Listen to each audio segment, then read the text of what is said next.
So, welcome to the first episode of the First Steep. This is our tea podcast. I'm Colin. Oftentimes, I go online by Vaca. Elyse, I'll let you introduce yourself.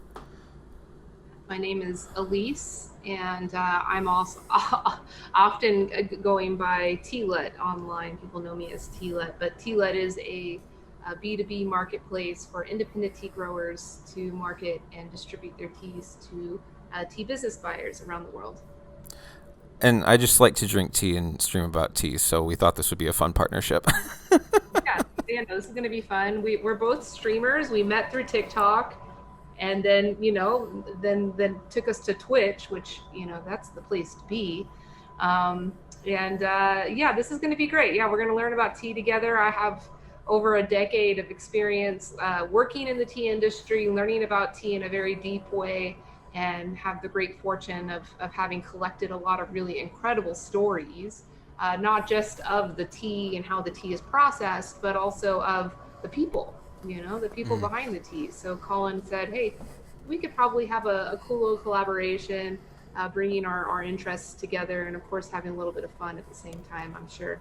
Yeah. Say I grew up in a small agricultural community, and so like finding your shop there kind of with this that kind of tries to connect the people that are actually growing the crop to the cup. I think was like was a good kind of connection, just simply because of the fact that most of my life, harvest season is really important, and we get our crops, from like farmers that we know personally often. And so I just kind of thought that this was kind of a nice little connection. But do you want to tell us about the tea that we're drinking? I don't know which one we're starting with.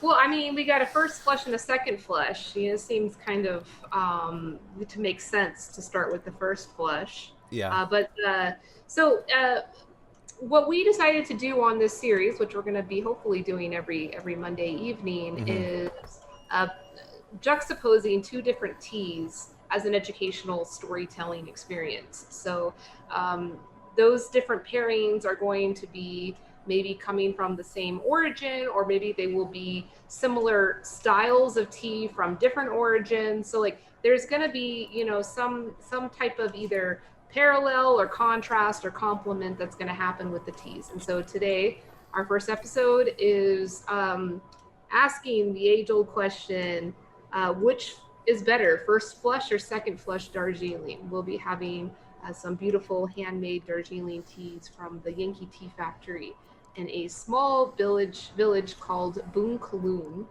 which is very near to Mirik.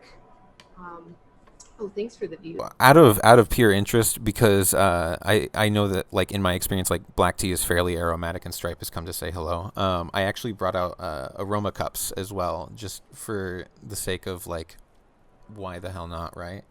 Yeah. So I'm excited about this. My experience with like Darjeeling black teas has been like very light body, almost like fruity teas, but I have no idea. I've never actually had a first flush, so Yeah. Well, here's the funny thing, the funny argument about Darjeeling black tea is that hmm. technically it's actually oolong tea. Why Uh, is the, that? the aesthetic in the processing of Darjeeling teas is not a at least 80% oxidation. When it comes to the difference between oolong and black, Right. um, you need to have at least 80% oxidation for it to be a black tea, technically. So, um, yeah, they do stop the oxidation. It's more black than green, but that's what gives it that kind of like fruitiness, and sometimes even floral aromas. Is that it's not fully oxidized. It's not fully malty, intense sweetness that you get from like Assam, which is a very highly oxidized Right. black tea. Mhm. So basically, what I'm picking up, because like I know that like with not necessarily like yancha, but if I'm thinking about like Chinese oolongs, maybe like dansong, there's like a good amount of like kind of fruity like aromas and flavors that I get from some of those. Oh, So kind of what I'm picking up from what you're saying, I guess, is that as a result of that less oxidation, maybe that's kind of like how some of those flavors might kind of show up in both, or Yep, exactly. okay. And so yeah, these like little nuggets of knowledge that really only can happen through actually drinking the different teas is exactly what I want to focus, Oh yeah. this podcast on, Oh which is yeah. gonna be great. I mean, So you could go a ton of tea blogs. This is just like a constantly talked about thing. mhm. And same thing with like there's not only 5 types of tea, there's 6 types of teas. Like that's Depending on who you ask. yeah, yeah, it's like that. It's like that. So I actually chose to bring my ISO certified tasting cups, my Tea Fairy tasting cups, Oh wow. just because we are side by siding the two, so I wanted to make sure I could be as scientific as possible. I someday I will have as much teaware as you, but my wallet is thanking me for not having it all right now. So I'm using like I want. So you had sent me like a 7 gram package, and I don't want to be like all 101, but like I think it's important to talk about because like I'm using maybe like 3 or 4 grams of that on about 150 milliliters of water. Mm-hmm. Um, so I'm hoping that's not ridiculously strong, but we're gonna find out. And actually, just kind of as a note, you were talking about like the low oxidation, like you can almost like see green bits kind of in the leaf there, and so I mean, yeah, I can actually see what you're talking about right there. Yeah, yeah. Usually in the visual on tea, not just Darjeeling tea, but that's always a strong indicator of if it is an oolong or a black tea. Is if you do see a little bit of green, Mm-hmm. if it's like completely brown and very dark in color, the oxidation has uh, has happened. Maximum oxidation. It's funny because there are even like oolongs that I've drank that are like less green than this considered black tea. Yeah, it's strange, and every tea maker it has they have the ability to name and call whatever they want their tea. Only like China is really the only place that has like set, government supported kind of parameters around how a certain type of tea should be processed. Right. Um, like I know, like for instance, Darjeeling is not far from eastern Nepal, Mm-hmm. and like I know that in Nepal specifically, like some of the teas that I've had from you, there's like very little. I want to say focus, it seems, on like traditional styles of tea. So much as just like kind of making something interesting and experimenting a little bit and kind of like learning a little bit more about what might be possible, which I guess is kind of interesting. But this is a really light colored tea as well. Yeah, it's like they're definitely different processing styles. I mean, I side by side, and I'll make my overhead bigger so that way you can actually see it. But get it. I side by side them in the 2 cups, and one is definitely darker than the other. Is the right The cup your first second flush. flush? This is the first flush, and then this is the second flush. So, Oh, yeah, you're you way can. ahead of me. I side by side them. There's no speed competition here. Don't worry, don't worry. So I was like, do I need to go get the other guy one? No, it's okay. You can do them one at a time. I Yeah. just, it's second nature just to line them up. I mean, when we go to these places for sourcing in the Hmm. spring or in the summer, I mean, in the case of the second flush, we need to wait until the summer to go. But we would usually line up, sometimes hundreds of teas, not all at once. We would do different rounds, and you're literally just taking one little sip.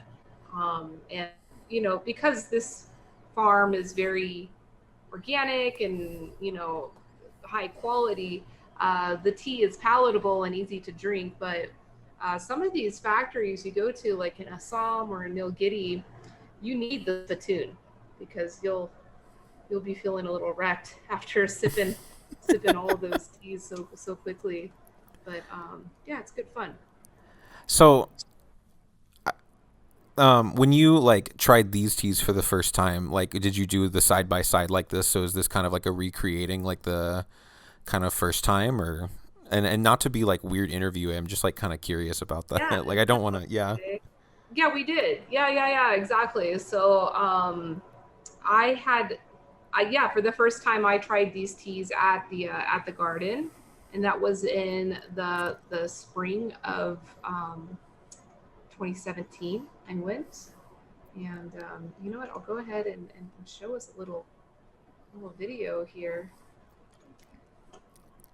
Even the taste, like it's not quite like citrus, but it's almost in that kind of like um in that citrus neighborhood of fruit, if that makes sense. Yeah, it is very fruity. Um, there's been other batches that the fruitiness like really comes out strong. Mm-hmm. Um, there was one where it tasted like pineapple and apple, like both, Oh my and just gosh. so strong. I'm just like giving you a visual of the terroir here. Mm-hmm. Uh, this is a mother and son team. They kind of run the factory. They their names are Yanku and Alan, and Yanku is like she's just a fierce woman. I love her, and I want to manifest everything that she represents because she's just an all around badass. She Um, kind of looks like it too. I mean, with right? the with the outfit, You wouldn't want to tell her her tea's not good. right? But yeah, so she's from that area. Her and her husband are, kind of involved in the community there in Mirik, which is, the closest town. So in the Darjeeling area, which you said is right next to Nepal. I Right. mean, just like 5 miles up the road from where they are is a Nepal border. So, you can step on either side of the country right there. The main city areas, there's not many of them. Darjeeling, of course, is like a city, but another one is called Mirik, and this is closer to Mirik. These places are not very far from each other, only like 40 kilometers or something, but Yeah. it could take like hours to travel that distance because of all of the mountainous. I mean, the whole area is just all mountains. Say And it's not a straight shot. You got to kind of navigate some terrain, I'm imagining. Definitely. Yeah. Yeah. It's not a straight shot. I mean, thank goodness since the first year that I've gone there, there have been vast improvements in the roads, Mm-hmm. which is really nice. Can't say the same thing about Nepal. Nepal is definitely, like, even though they're right next to each other, it's an interesting thing to look at the development, the level of development between Darjeeling and Nepal, because Darjeeling is a part of India. It Right. wasn't always part of India. Before British colonization, Darjeeling was actually a part of the Nepal kingdom, and but it was sparsely populated. It wasn't populated with a lot of settlements. It was sparse, different groups and families throughout the mountains. But when the British came, that ended up being the last stronghold that they were able to capture there Oh. in sorry, I don't have my video on for you, but that's fine. I think you're enjoying this video of Alan and his mother Yanku talking in the tea It's field. it's oddly relaxing. Like I'm just It's like, relaxing. wow. I would love to hang out in those tea fields. It's beautiful. I mean, look at that. I mean, this is such a great visual of the terroir that's there. Like high elevation, really crisp, beautiful air, and that haze. That's something like in Taiwan they always talk about. Like when you see the misty mountain, it's good for terroir. It's good for the weather. It's good for the moisture, because yeah, tea plants definitely like to be moist, but they don't like to be moist. You know what I mean? Right. They, Right. yeah.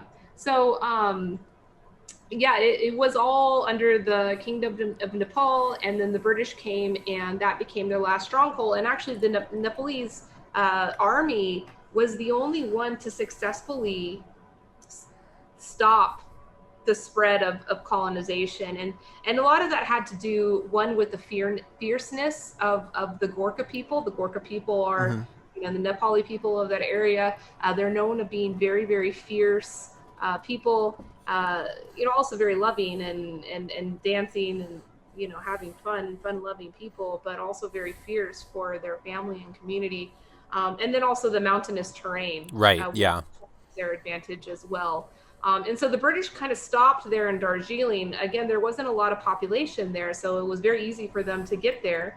And then they started building the tea industry, and that's a whole other story. Maybe one day we can talk about that. Yeah. But the tea industry was started there, and I hate this term, but people in the industry use the term of imported labor from Nepal. I just find that term so offensive. I don't know why, but Yeah. basically people from Nepal were brought into Darjeeling to work in these tea fields.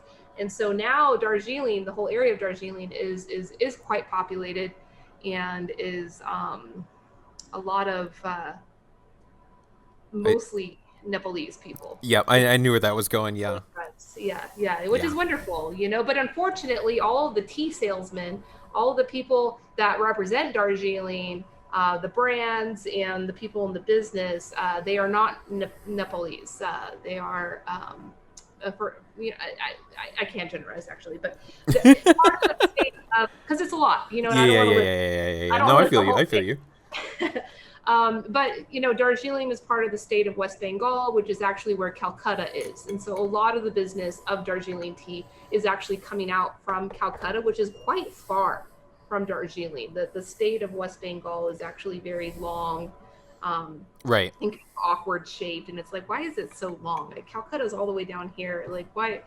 And that's strictly because of the Darjeeling tea industry. That when India gained its independence, the traders and the business people of Calcutta, who did end up acquiring all of those tea estates from the British planters, were then, they wanted to have control on it. So all of the government control is down in Calcutta. But anyway, Yanku, she's a fiery one. There's not a whole lot of empowerment of the Nepalese people there, because that offensive term, imported labor, Right. still kind of resides there, that like, you live here and we just work in the tea fields. But she's an entrepreneur. She started collecting tea leaves from the various small tea growers in their area, which this is a common trend in India, Mm-hmm. of small tea growers. I believe you had a guest on this past weekend that probably talked to you in great depth about that, the concept of small tea growers. Have you Yeah. heard of this? So you're talking about Sussman from Ketley. Are you talking about like when he's like sourcing the tea that he's selling on his shop, like from the smaller tea growers in like Nilgiri? Yes. Yeah. Yeah. Yeah. Yeah. Yeah. Yeah. Yeah, so there's actually, I think it's surpassed to become a majority Mm-hmm. of the tea supply in India is supplied by small growers. So they are technically autonomous entrepreneurs, which is great. We need to celebrate that. But there's not a whole lot of transparency about the business behind, when they take their harvested tea leaves to the local tea factories, or what's called the bot leaf tea factories. There's not a whole lot of transparency about how that business works, and that is not an empowering business. We're talking like 12 cents a kilo for Right. the green leaf. So, And um, and yeah. if these, I mean, and it's kind of so what I kind of know is that in a lot of in Darjeeling, I think you were mentioning earlier, or maybe this was just I was reading this earlier, right? Was just kind of about how it's not so much like this specific tea is kind of like the first one, kind of like one of the first ones of its kind, is kind of how you described it. But basically, I know that a lot of the Darjeeling tea production is mostly for Western style teas, right? So when you're talking about like the people that are like taking their leaf to the tea factories, is that like, and like how most of the tea from Darjeeling comes from these like smaller estates, is that like where how I guess I'm curious, kind of like how the tea factory situation works, because like the tea factory thing, like I know it works one way in China, works another way in Nepal, works another way in, you know what I mean? Yeah, very much. Yeah, good that you know that. So Darjeeling is unique for the Indian tea industry. Right. Darjeeling is unique in that at this point, the majority of Darjeeling tea is coming from, estates, but these factories have large enough capacity, production capacity, that they cannot process just from their own harvest, from their own gardens. They need to source from other gardens around the Oh, okay. I area. see what you're saying. So this is what there's not a lot of transparency. So some of the Oh. most famous tea gardens of Darjeeling, I've met small tea growers that, live 20 kilometers away, and they say, oh yeah, we've got a contract that all of our green leaf goes to that factory and it just gets all blended together into their product. Um, and nothing wrong with that. I mean, it happens in China the same way as well. Sometimes in China, they're sourcing leaf from hundreds, if not thousands, Well, of, right. of green tea gardens. But there is a more established estate system in Darjeeling versus in Assam. They're just bot leaf factories. They're not even called estates. Oh. They're just called bot leaf factories. Like in Darjeeling, there's not bot leaf factories. There's estates that buy leaves. So it's a little bit of a different situation. And yes, you're right. They are, for the most part, producing what's called orthodox tea over the CTC tea. Um, but even the term orthodox, I think, needs even more explanation because, or definition, at least for the Indian tea industry, because a lot of folks in the industry just equate that orthodox means high quality, which is not always the case. It just means loose tea, Right. not CTC, like the traditional style of rolled teas versus, the masticated, with the I pebble. so the more I learn about like tea gradings, right? And I'm talking specifically about like Indian tea gradings, like A B C D F O P R Q T 100,004. Yeah. I I don't, and I feel like with Orthodox, like with this Orthodox kind of like classification versus CTC classification as well, um, I think it kind of creates kind of an interesting kind of issue of, well, which one is higher quality, because I think they're both kind of appropriate in different situations as well. Because I think the leaves from this one specifically, I mean they're Orthodox, but they look a little broken, which, Good observation. yeah, I mean they just looked a little broken, and I mean, that is a specific like you know um, um, uh, grading on the scale or whatever. But I feel like what's kind of been confused is that the grading equals quality, whereas grading is just the leaf size. But because honestly, what's interesting as well is that sometimes I feel like when you've got those broken or cut leaves, a lot of that tannin gets released a lot more. But what I'm actually finding with this one specifically is that it still remains really soft. It doesn't get super strong in your face, super tannic or anything like that. Well, here's the reason why is because the breakage happens after processing, after total Oh, okay. processing. It makes no sense why. And like, I've talked to this factory about it because it's like they use additional labor to have the production line workers breaking the leaf after it's been dried. And so the tea has already been processed, like all the flavor has been locked in, whatever is going to be there is locked into what the tea is. So if you start breaking the leaf up at that point, you're not going to be releasing tannins. Now if you break up the leaf during any part of the processing before drying, Right. yeah, you're definitely going to be releasing tannins. And that's why CTCT, which is completely masticated and torn up in tiny pieces, has the most amount of tannins, is that they get released during that processing. But you're right. In orthodox tea grading, there's not a grade for full leaf. Mm-hmm. Like there's, like these are actually the two that we're having here. The official grade on these is like the highest grade. It's like a super tippy, golden flowery, whatever, but it's still broken. If you take this tea to China, they're going to say like, that's not very good. It doesn't look very nice. Like this looks like bulk tea that was bulk processed, which, it kind of is. I mean, this factory's relatively small. I'll show a video of, these are the withering tables that they have in the factory. Oh yeah. You can see the size of the lots that they work with is, oh really? Oh really video? You want to do that to me? It's always when you need it the most, right? Yeah, I'll line it back up again. So, and now, right whenever I turned it off, it decided it wants to play.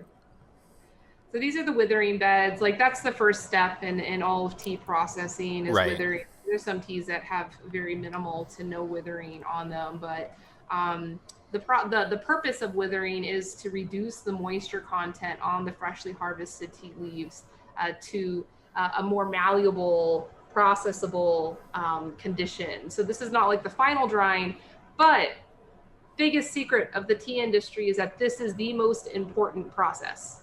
By far, it is the most important process, and it's often over, especially in places like these withering troughs. This is Darjeeling. This is the champagne of tea. Like there's no reason why they should be using withering troughs because there's less gung fu in doing that. Mm-hmm. There's less mindfulness because you're just stacking all the leaf in a very thick way.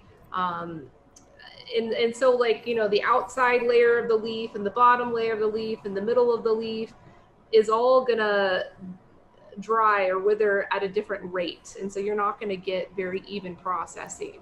And so that's why it is very important that you create very thin layers of leaf to ensure that every leaf is getting the same exposure to oxygen, to the climate. In many cases in China and Taiwan, they'll do a combination of outdoor withering, indoor withering. Case of like unique, very high value teas, such as Eastern Beauty. That's the new politically correct term that we use Yes. for, yeah, Eastern Beauty. Yes. From Taiwan, which is a very highly valued tea, and everybody Right. always talks about the bugs, and it's like, fuck the bugs. The bugs is actually not really important on this tea. It's the withering, because when I went to go watch the original family that created that process, which is actually pretty modern. I think it's only like, I don't know if Eric's still here, he could tell us the exact year that that tea was invented, but I was seeing the tea processing and it was at the withering stage and the leaf was like purple, like not, I shouldn't say purple because there's purple tea and that'll confuse people because it's not like that kind of purple. It'll confuse me. But it was just an odd color. I'd never seen withering tea leaf that color, and it was withered. It was super withered. It was like different texture, all crinkly. And I asked the tea master there, and I said, "Hey, how long have you been withering this for?" And it was like, "Can't tell you. Like that's the biggest secret. How dare you even?" And like a tea farmer friend that took me there, he was like, "Oh, ask the tea master question. Like that's their biggest secret." But then he whispered to me, he says that it can be up to 3 days depending on the weather, which is a long time to be utilizing real estate space to just have these leaves laying out like that. And so that's why in these like high volume factories, they use these withering troughs. And a lot of times they'll have forced air, even heated forced Right. air that travels underneath the trough and will, come up through the leaf to help, even out the processing. When it comes to all the tea growers I work with, we recommend if you want the highest value, if you want to create the best quality product you can, the withering, you got to put more attention into the withering and just find the way to make it happen. But what I love about that too, because like, I feel like the two major conversations when we're talking about tea, why does it taste like it, yada yada, is terroir and processing, right? But I'm always like trying to make this argument, yeah, that like the two are actually the same in a way, and maybe that's naive, but I I feel like because of how connected the two are, specifically at that stage, especially if you're talking about like withering being that important to the actual tea making process, and me not having ever processed tea, I guess, I wouldn't know that. But like, and it being so dependent on like weather and such, I'm curious to know, like, in two batches of Eastern Beauty, one that withers 3 days, one that withers 1 day, because that 1 day was just real dry or whatever. How does that affect the way that the tea itself infuses, in terms of its flavor and aromas and stuff, which I guess might be an interesting, if that was ever a possible way to experiment with, might be a fun thing. But that sounds like it would be really difficult to figure out. By the way, 1933 was when Eastern Beauty. Okay. All right. See, so yeah, I was thinking like 60, but I guess that's like 80, closer to 80. But actually, no. Like, we're getting a lot older. 90. So. We're getting a lot older. Oh dear. See, and I was only born 97, so like even I am like, wait, what? The 90s was more than 10 years ago? I'm a different generation than you, bud. I know, and that's why I'm saying it's a shared experience. I'm going on like, I think, steep 3 or 4 here. I always lose track. And for me, this is usually, I feel like, where like I get my best tea. So I'm very intrigued to see what happens here. Are you on a different steep now? Yeah, I'm on like steep 3 or 4. I lost count as usual. And this is usually, I feel like, where, like, for me at least, the best tea comes out of, is once the leaves have gotten a chance to kind of chill out, open up a little bit and turn into something nice. Well, I mean, so you noted about how the leaves are kind of broken. Right. That does affect the steeping. That does affect, right. How many steeps it takes for the leaf to fully express itself. Mm-hmm. And what's interesting about this method of tasting teas is that you only taste the first infusion. The rest of it gets dumped out, which is a shame. I won't do that. Don't worry. I won't do that. I was going to say, that's... I mean, I dump out my first steep, but, I'm like, but wait, there's so much tea to be had after that. Actually, talking about first steep and what to do with the first steep. And the title of the podcast. Yeah, this is the first steep. I have a story of, like, a tea artist that, I admired for what he did with the first steep of all teas. Yeah. I do it sometimes because it's just a fun thing to do. Is that he doesn't drink it. Like you, he doesn't drink it, but he doesn't throw it away. He saves it in a pitcher behind him.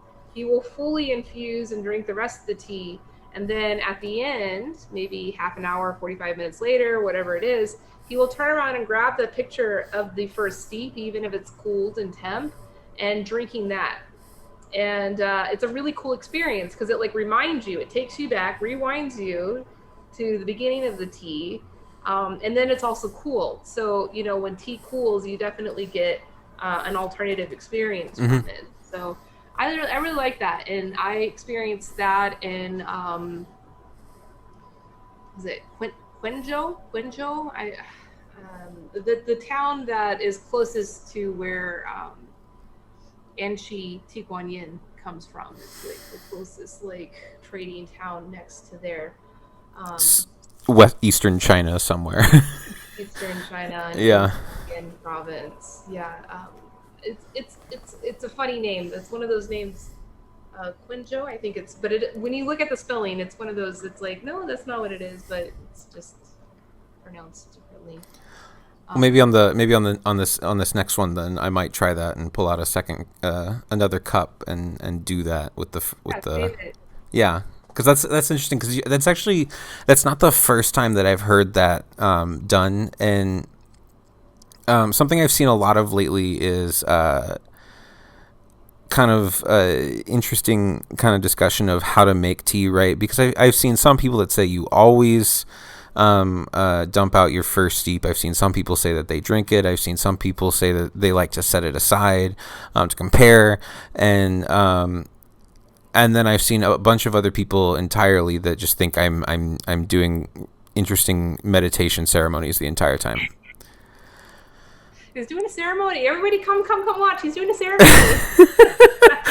My running joke is that yes, I am sitting in my apartment by myself every night for several hours in the evening, just performing tea ceremonies. Um, but ultimately, what I think is just kind of what was just kind of fun about that is just that like there's so many ways to make tea.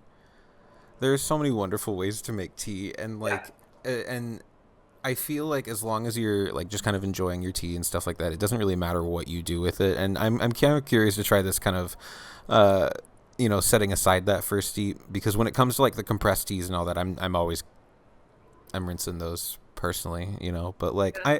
I'm open to try this, something I've never done Uh, before. I, I also rinse teas, and usually compressed teas, definitely so, and not because of its compressed nature, but because when it comes to especially the really highly compressed teas, like the shoe pours that have been Right. compressed, um, like the shoe pour processing, the factory needs at least 3 tons of finished tea leaf to do the fermentation process, right? They need a lot of tea to create the heat. And these processing rooms are not necessarily the cleanest. So when Right. it comes to the inoculation of the tea, it's hit or miss, and that's why a lot of shoe pours can often be fishy, is because of they had the wrong yeasties hanging out, and did the opposite type of fermentation that we want on it. But additionally, too, 3 tons of leaf is a lot of tea, and so Is oftentimes when it? sourcing it, yeah, that's a lot of tea. Have you carried 3 tons of tea? No, I regularly order 3 ounces of tea in one sitting, and that's it. I can't But imagine 3 tons. yeah, 3 tons is going to come from, especially if it's a single batch, 3 tons is going to come from lots of different places. Right. Uh, Yeah. Yeah. Yeah. Hold accountable all of the farmers, agriculture practices is really difficult. And so it's questionable what's in the tea. And so, Right. yeah, without a doubt, if it's a compressed tea that I don't know where it came from, um, I will definitely rinse it just to clean it. Like sometimes tea needs to be cleaned. Mm-hmm. Um, in the case of these teas, they don't need to be cleaned. They came from like really crisp organic land, made with like really positive, good intentions. Yes, it's heartbreaking that the workers broke up the leaf post processing. That's just one of its cute little charming characteristics. But yeah, it's a very clean tea that you can certainly drink without rinsing. And so yeah, these types of teas are good to practice. You know, maybe drinking the first steep after Yeah. you finish drinking it. And yes, it was a Quenjo. Quenjo. Quenjo is the town. That was it. Yeah. I would But it never has have an said it A that in it. way. It has an A in it, I so it looks never. like Quanjo, but it's Quenjo. That's what I mean. Yeah, I never would have said it that way if I'd have seen it that way the first time. That's funny. Really cool town. If you ever have a chance to go to China, like maybe not so much for the tea, because talking about clean organic teas, that whole area right there is all expanded agriculturally, monocultured, and a lot of agricultural chemicals are being used. The guy that introduced that little trick to me, he has actually discovered a couple of villages in the mountains where the tea growers there are still doing the traditional tea guanyin processing, Mm-hmm. but the price is like at least 10 times more than the tea guanyins that you can get with good quality in the local markets. So it's just Mild it's gamble. it's difficult to find clean tea. Yeah. I'm just kind of picky on it. Like I didn't start this business as a connoisseur. I did not start it as somebody that was interested in tea and studying tea and then kind of falling into the business. I was thrown in not into the business, but as a food scientist, Right. working in the industry, and then taking all of the steps to learn more about tea, and then the business has kind of happened. And so I learned about tea from drinking all these different teas from different small tea growers. A lot of them from China and Japan. I actually, studied tea in Japan for 6 months, and that's kind of unique. Not a lot of Americans, or any kind of foreigner in Japan gets that opportunity to study tea like on the ground like that. Now it's more and more, um, but I've had the great pleasure of developing my palate and developing my sensitivity for tea chi, which is really important. The chi, the energetics, um, from very clean, pristine places. And so now when I drink a tea that has what I like to call wonky energy, do you understand what I mean? Yeah, yes, I've definitely drank some teas with some really wonky energy. I'm super sensitive to it. Like immediately, I just Same. get this, like really pointed headache behind my eyeball, and I just yeah. I say I honestly the thing about the chi that kills me is that it's such a weird thing to explain, and I don't feel like I fully understand it still, but I think I also don't need to necessarily understand it to know what it is. You know what I mean? Like it's one of those that just kind of it's a thing that you experience. There was an Indian tea. It was a wild black tea from Manipur that I was drinking, and I'd had a few sessions with it. I'd enjoyed it. I'd cold brewed it a couple times. I'd made it in my to-go bottle at work. I'd made it on my table, and I don't know what was going on. But the last session that I had with it, and this is something that I think is really important to just kind of in regards to this. But the last session I had with it was completely different from the others, right? And excuse me, it was just completely different from the others, and I remember like just kind of like having this moment where I realized that like I I almost like felt just kind of more energetic, more elevated mentally, and there was a level of like kind of awareness that I hadn't experienced. And I don't mean that as in like a whoa, dude, like this tea's got like I'm seeing dragons, man. No, just like it was like I felt good, and it was very clearly because of the tea, I think. And that one specifically was from like the wild trees, like we've talked about. And I don't know, I just think that something that's really kind of weird is that some people want to talk about what that is. How do you find teas with good chi and that kind of stuff? And at the end of the day, ultimately, I think so much of it also like plays into your environment, is so much plays into it as well. Did you have a good day? Did you have a bad day? Are you with good company? Are you by yourself? Are you anxious about something? Are you not? And I think that when we talk about chi, something that always kind of comes to mind for me is like I don't get why people wanna put it into a little this one's got good chi, this one doesn't, and I feel like it's just kind of a really complicated topic. But you're right though, the cleanest teas produce the best tea drunkenness, the best Yeah. wonky feelings. Good. They just want you want to feel good, right? That's the point of tea, Mm-hmm. right? Like, tea does have great aroma and it can have great texture. And I hope we get to talking about that with these two teas. Yes. But when it comes to like, the high quality Chinese tea market, and you go to meet with these tea masters and talk business with them, um, the aroma and the texture are not as important as the chi. Yeah. When you're talking about spending, thousands of dollars on a tea, you're definitely talking about chi.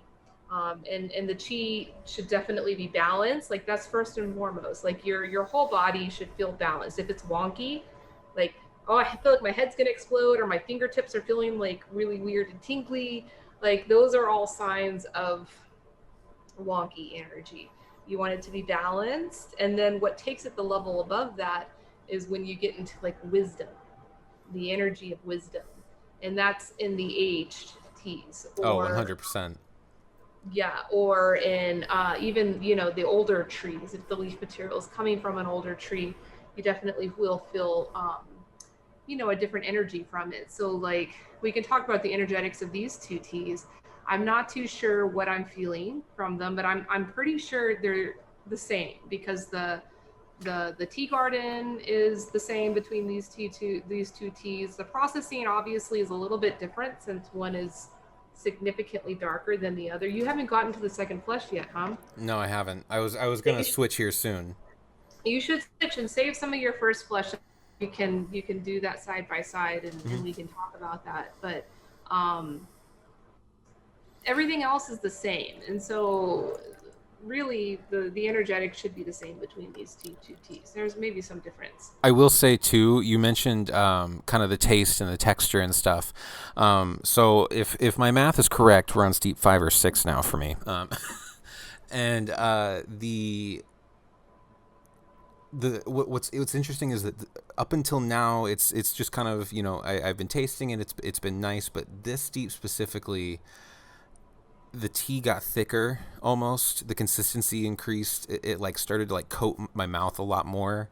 And you were mentioning because of the way the leaves are processed, they'll open up and change at different times, and I think this is the spot right here. So I'm going to save this one